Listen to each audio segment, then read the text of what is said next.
That's interesting. The chocolate didn't melt. You know, it's funny. Before I took Professor Miller's food product development class, I didn't think a whole lot about the stuff I ate. I just ate it. That was it. But now, well, now I can't help but think about the entire process of creating a new food product. Of course, I've had a little experience at it, too. I'm just about to get my food science degree, and the job opportunities are already starting to present themselves. But hey, you don't have to take my word for it. My sister, Amber, is just about to enroll in Professor Miller's class. So if you'd like to find out how several young students are about to create a fascinating new product in the beverage market, just follow me. Man, taking that food product development class isn't that bad. But that assignment we got today in class, that's going to be murder. I mean, how are we going to come up with a food product all by ourselves? I hear you. We got to come up with something to make, a way to make it. And oh, by the way, make sure it has mass market appeal. Yeah, and not only that, but when we were talking about drinks in class today, I started to get really thirsty. I need a drink somewhere, and fast. Here. You need Pocket Pop, the instant pop that fits in your pocket. Just add water and bubble your thirst away. Batteries not included. Yes, that's it. What? What did I say? Pocket Pop. Just add water. That's it. That's our product. That's whose product? Sounds to me like you guys just got Professor Miller's annual assignment, developing a new food product. I wonder if Amber remembers who completed that assignment a while back. No. Why not? Yeah, why not? Oh, this always happens. We can't do anything together, let alone work on a food product. This is going to be great. You see, food product development is part of what I'm working on in my major. Could this be more perfect? You get to find out how the things you eat every day get from someone's brain into your mouth. While David talks Amber into this, let me tell you what they'll have to do to develop a new food product. You see, basically there are 5 stages to food product development. Let's go someplace a little quieter. Okay, in my food science class, we learned that there are basically 5 stages to food product development. You've got to decide what your food product will be, discover who's going to buy it and ways to make it unique, define what's going to be in it, develop everything about it, formula, flavoring, ingredients, shelf life, packaging the whole thing, which is a very big step. And then, finally, you deploy and give it a name. Then, this little product goes to market.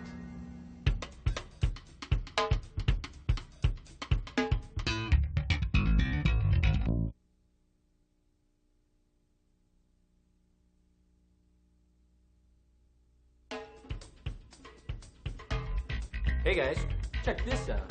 In the food industry, at this first stage, you do essentially what our team is doing. Brainstorm ideas, discuss requirements, and determine feasibility for a particular product concept.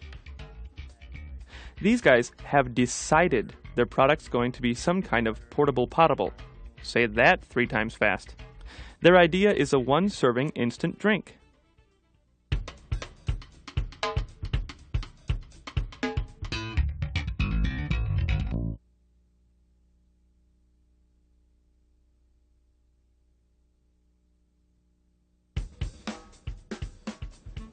So, at this stage, we identify a consumer need and figure out how this new product can meet it.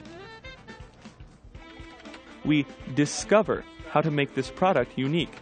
Obviously, we have to figure out what we're developing and why we're developing it before we can ever get to how we'll develop it.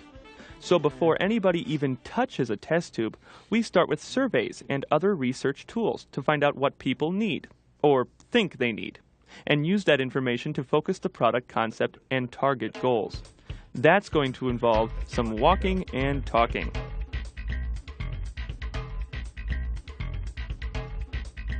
The discovery process is important because the food industry is a very competitive environment. Over 100,000 new food products are conceived each year. About 10,000 of these are introduced into the marketplace.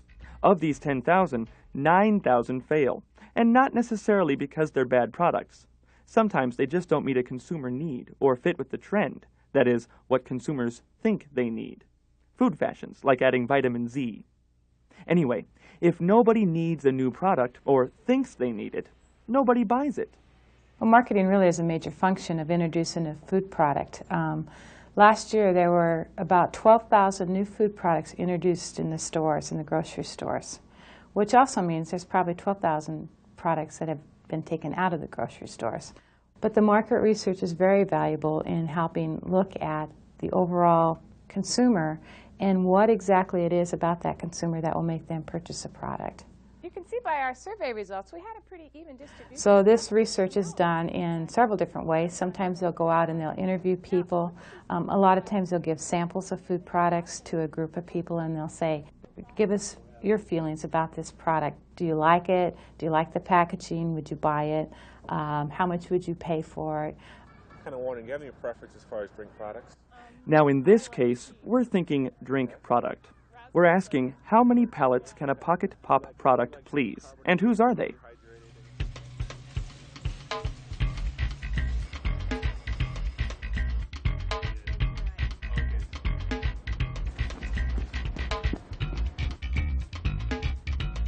So Amber's thinking it's for athletes. They definitely need to quench their thirst, and they might like something they can carry that weighs less than a hand weight. If our drinker is an athlete, there will be certain things we leave out, like caffeine, and certain things we'll probably want to put in, ingredients to replace electrolytes and carbohydrates. Can we put all that into an Instant Pop-type drink for the sweat set? What Amber's discovering here, besides the importance of a really good deodorant, is that this isn't a good idea for the athletic market. But that doesn't mean it's a bad idea. I say we bag this. Because? Athletes don't want this drink mix. They like the mix idea. But see, they don't like carbonation. Well, athletes don't. But look at the stuff they've got from the mall. Student types like the packet, they like the bubbles, they like the healthy, sporty, pick-you-up idea. So? That's what I say. So? So rethink your market. I get it. We have met our consumer, and he or she's us. Okay. A dehydrated, carbonated, healthy beverage for young people, not hardcore athletes. We're set. I think we can take it from here, Ed. Well, what do you think you do next? I was thinking I should get some lab time and work on a formula for... Oh, formula. That sounds really appetizing, David. I don't think anybody can come up with this thing all by themselves. The next thing we're going to do, and notice I say we're, is we're going to define.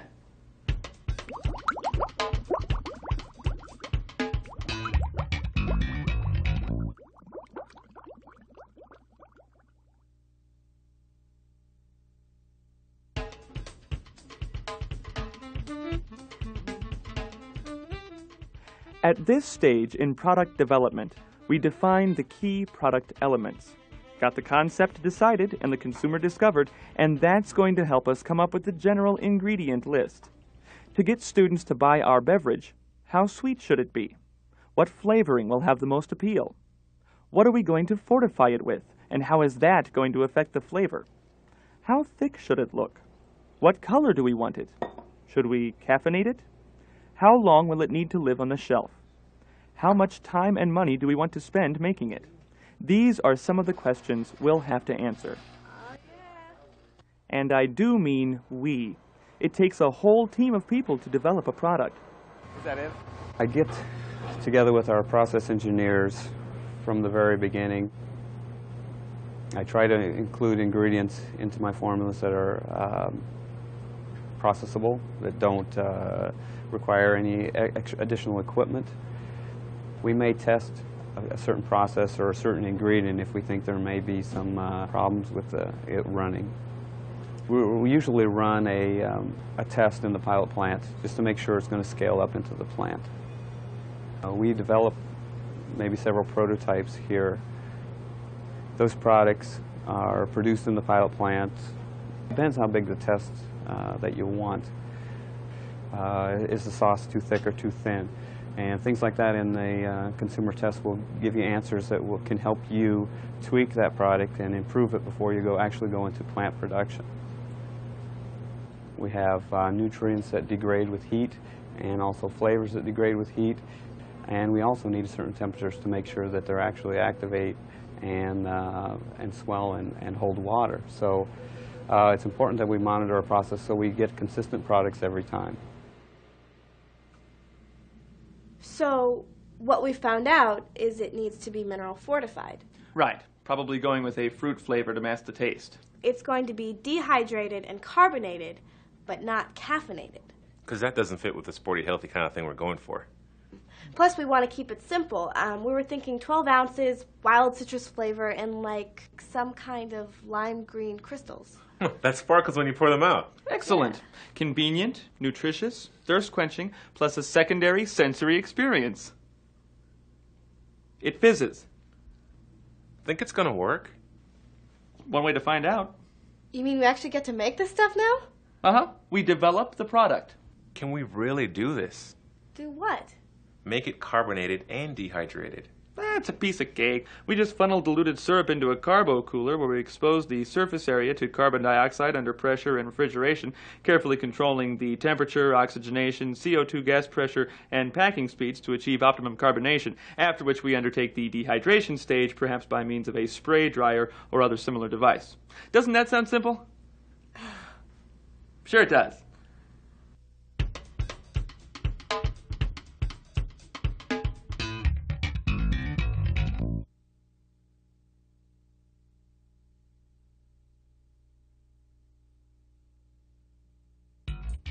And then we'll end up with adding carbon dioxide at that point.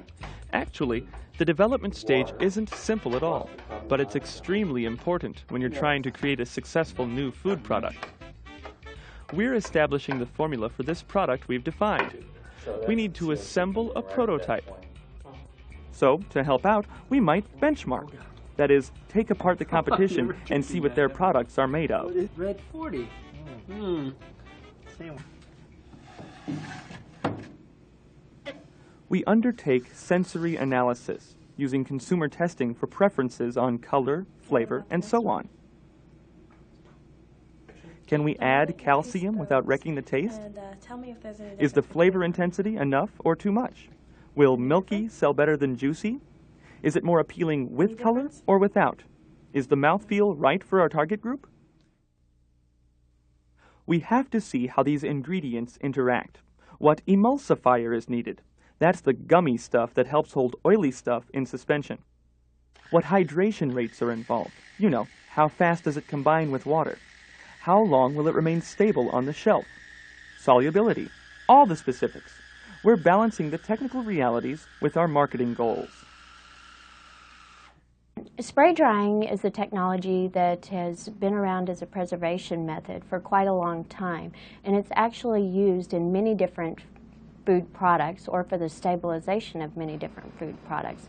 In the process that you've introduced, spray drying a beverage product, you would investigate this or look into spray drying as a technology that you would want to use in the development phase.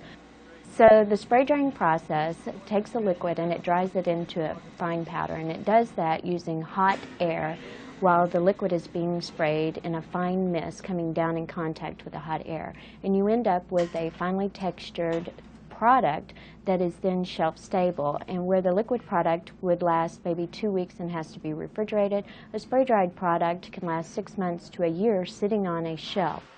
And in that case, we do not have bacteria that will grow in a product where the water is removed. So then it becomes not only shelf stable, but a medium where bacteria will not grow.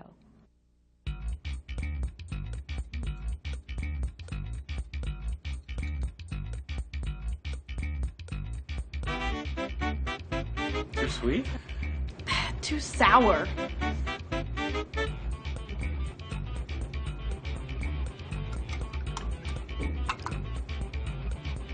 Ugh.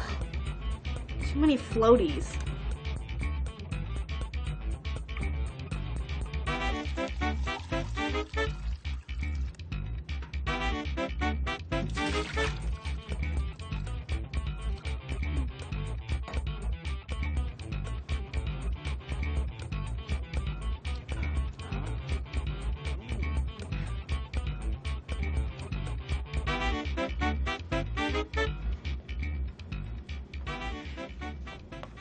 Here it is.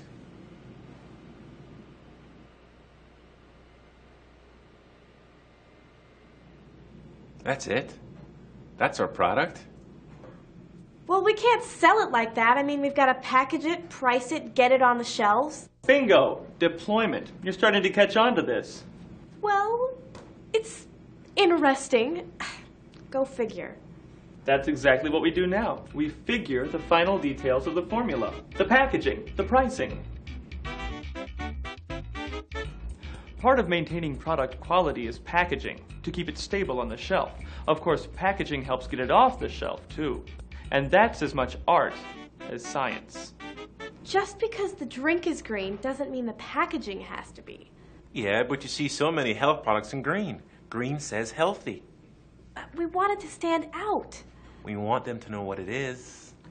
That's what the label's for.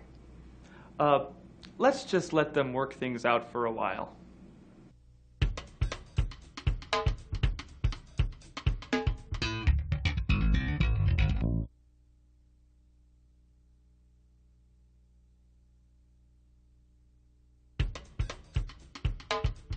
That's groovy green flavor now, that is.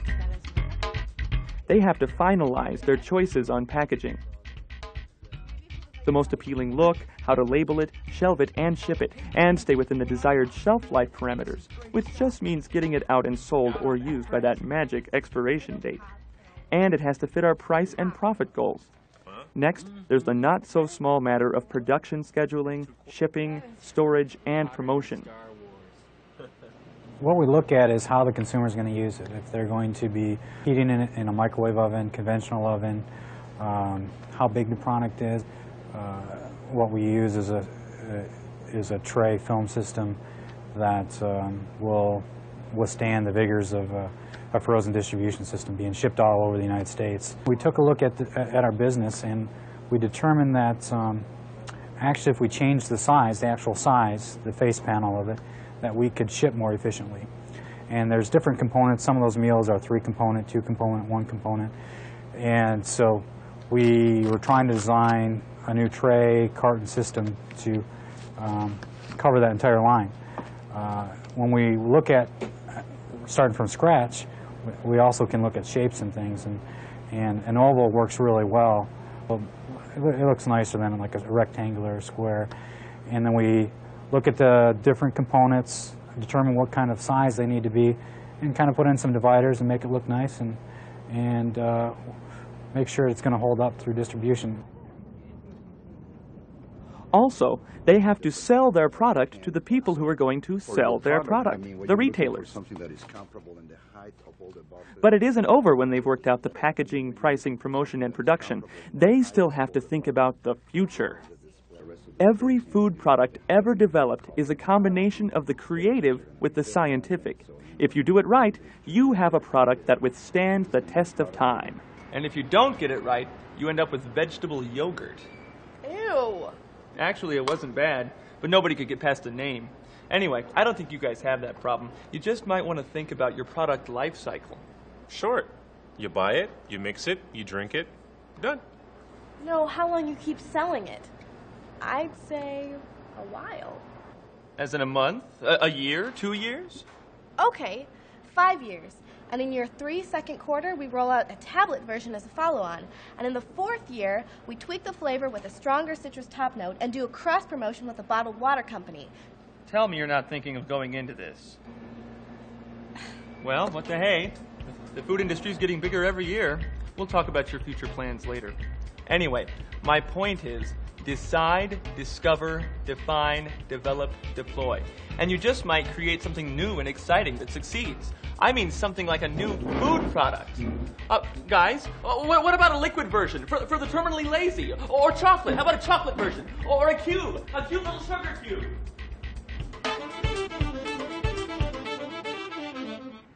So that's the whole story. Well, almost. Now the real fun begins. Getting a high-paying, great job with the degree that I've earned. And let me tell you, I've got a lot of options to choose from. The food industry will always be an important component of the world's economy. Feeding the world's increasing population, making low-cost food sources consumable for people, and decreasing food-related illnesses are just a few of the challenges we face every day. And I've got friends who've become product developers, food safety inspectors, food processors, food chemists, microbiologists. The opportunities are endless. But it's up to you to make the choice. I've made mine, and it's about to really pay off. I'm going to grab another one of those. Maybe I'll see you someday in the food industry.